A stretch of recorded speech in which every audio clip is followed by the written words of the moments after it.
We showed you this year how baseball made its way to the theater, the kitchen, and the recording studio.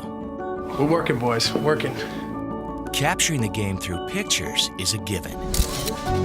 And one of the most famous to do so was Charles Conlon, who traveled from Brooklyn to the Bronx to photograph the game and its legends on film. Conlon was the first photographer who worked the New York ballparks on a daily basis. He would take the pose action. He would take the close headshots. And then he'd stick around on the field and took game action.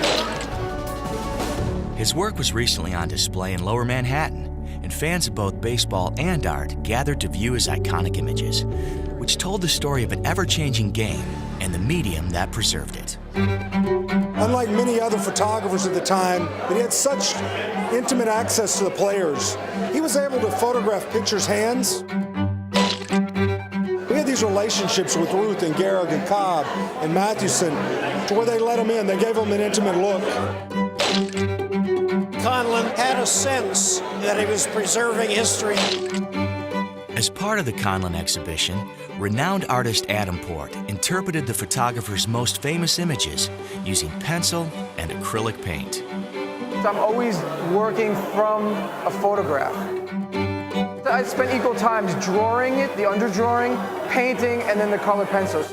The results are stunning, for Adam's portraits are all but indistinguishable from the photos he's recreating. When I was walking through the room tonight, I got to the second of his paintings before I realized I was looking at his paintings. I thought I was looking at my photos. Adam's photorealistic paintings are second to none. People have a tendency to kind of just stare at things from a distance. From 10 feet away, you really can't tell the difference. But if you go up close, most people can see the texture and the paint. What Adam's done here tonight and captured is amazing. I mean, there's definitely that awe factor where it stops you in your tracks.